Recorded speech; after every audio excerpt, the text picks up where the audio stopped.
Have you ever wondered how a person can survive 3 days in a blizzard with no food, no heat, and no hope in sight? Have you asked yourself what it really takes to overcome the brink of death, not through luck, but for the sheer force of inner conviction?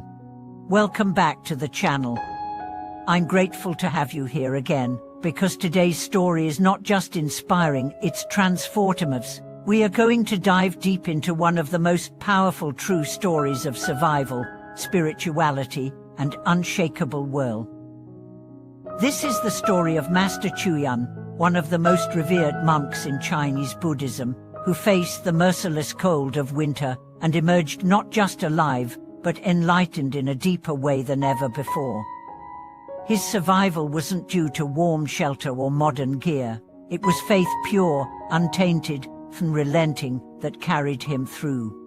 Imagine for a moment that you are walking alone in the heart of northern China. It's winter. The snow is knee-deep, the sky's a slab of grey, and the wind howls like a predator. You are fasting, praying, bowing every 3 steps on a pilgrimage to a sacred mountain. Your breath freezes before it leaves your mouth. There is no village in sight, no companion beside you, and the sun is vanishing behind a curtain of snow. What do you rely on? For Master Chuyan, the answer was simple: faith and a vow. The year was 1883, in the final days of the Qing dynasty. Chuyan was 44 years old, a seasoned monk who had taken on one of the most grueling spiritual commitments imaginable, a pilgrimage from southern China's Pathtopeace mountain to the sacred 5 peaks of Wutaishan, performing 3 steps and 1 full prostration every few feet. This was not a performance.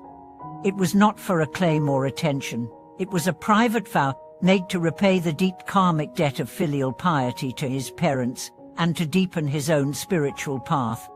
He had walked hundreds of miles already, through forests, villages, and mountain passes. But on one bitterly cold day in the lunar month of Laoyu, as he approached the frigid regions near the Yao River, nature showed no mercy. A snowstorm rolled in without warning, turning the landscape into a white void. Visibility dropped to 0. His simple robes offered no protection, his thin shoes soaked through with icy slush. By dusk, there was nowhere to turn. No inns and no travelers. Just the fierce, unrelenting silence of snow piling higher with each breath. He stumbled into a broken-down straw hut, no bigger than a shed, with no door, no fire, no food. It was barely more than a pile of sticks, shielding him from the worst of the wind. There, he sat down, crossed his legs, closed his eyes, and began to recite the name of Avalokitesvara Kwan Ninbodhistofa again and again. No anger, no complaint, no fear, only prayer. The first night, his body trembled from the cold. He could feel his limbs stiffening. Still, he did not stop reciting. He remained focused on the name of the Bodhisattva, as if it were the only thing left in the world, which, for him, it was.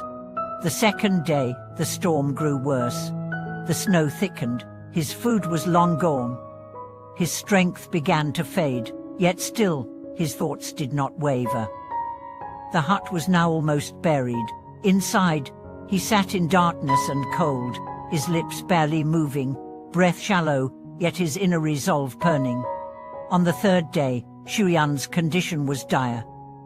He could no longer feel his feet. His consciousness drifted between this world and the next. His prayer weakened. It seemed the end had come. And then, something extraordinary happened. That afternoon, through the swirling wind, a stranger appeared, a beggar, cloaked in rags, trudging through the snow. This man, whose name was Wenji, saw the buried hut and decided to investigate. Digging into the snow, he discovered the nearly frozen monk. Shocked at the sight, he pulled him out, built a small fire with what little kindling he could find, and began melting snow for water. With deep compassion, he took care of the monk, feeding him warm porridge made from the scant grains he carried. He stayed with Chuyan that night and helped him recover enough strength to walk. Wenji asked him, "Why risk your life in this way, master?" Shuyan answered, "To fulfill a vow to repay the debt of love I owe my parents, to reach the sacred mountain and offer my prayers." Wenji could not understand it at first. But as they spoke, the depth of the monk's sincerity touched something in him. The next morning, Wenji offered to guide him to safety and walked with him through the snow toward the nearest village. When they arrived, Wenji vanished as mysteriously as he had come. Later, Shuyan would say he believed Wenji was no ordinary beggar, but a manifestation of Kwanzin, the very Bodhisattva he had been praying to. Whether true or not, it was clear his unwavering faith that called forth the energy of protection in the most unlikely moment. Now ask yourself, what would you have done?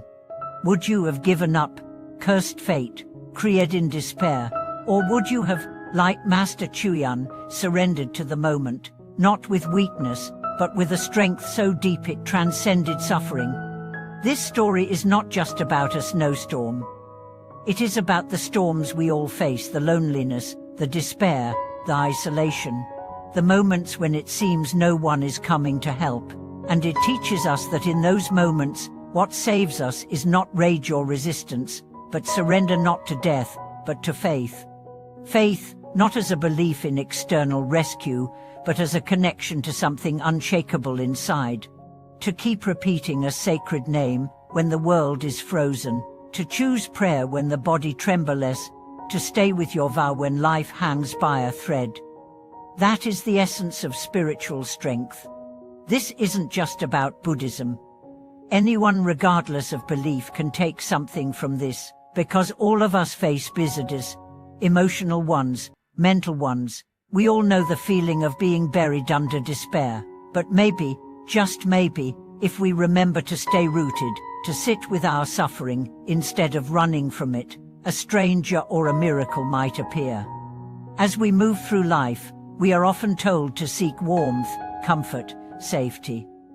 But sometimes, the fire that saves us comes not from the outside, but from within, the fire of devotion, of endurance, of commitment to a deeper truth. What Chuyan proved is this: even when everything is taken from you, when your body fails, when no one is watching, when death is near your mind, to your spirit, your vow can still burn like a beacon. And when that happens, you are never truly alone. Thank you for watching this video. If you found inspiration in Master Chuyan's story, please share your reflections in the comments. Like, subscribe, and stay with us for more journeys into the profound, the real, the unforgettable. Until next time, stay grounded, stay present, and may your inner fire guide you through every storm.